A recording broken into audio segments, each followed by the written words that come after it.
ठीक है। So let's go global glimpse की हम बात करते हैं। फर्स्ट जो टॉपिक हमारा चल रहा है वो है ग्लोबल ग्लिम्स। फर्स्ट जो हमारा कंटेंट था वो था बिम्स्टेक के बारे में। What is BIMSTEC? देखो, बिम्स्टेक एक ऑर्गेनाइजेशन है जो भी काफी रिसेंटली न्यूज में थी।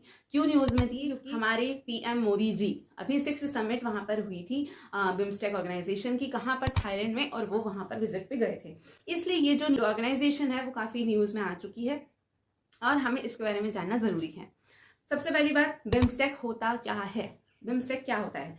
बिम्स्टेक का अगर हम फुल फॉर्म की बात करें तो वो होता है bay of Bengal initiative for multi sectoral technical and economic cooperation. ठीक है। अब ये सबसे पहली जरूरी बात ये है कि बे ऑफ बंगाल इनिशिएटिव क्या है।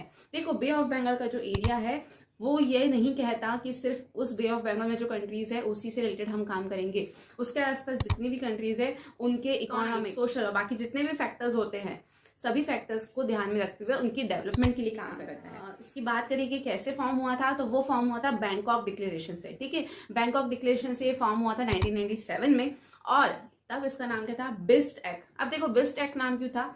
BISTEC।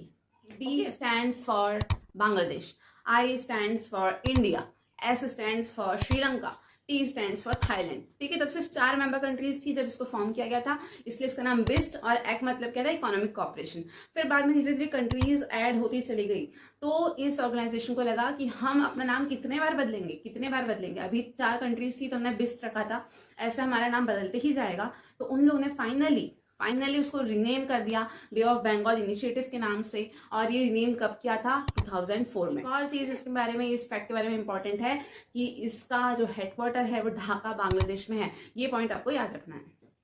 ओके।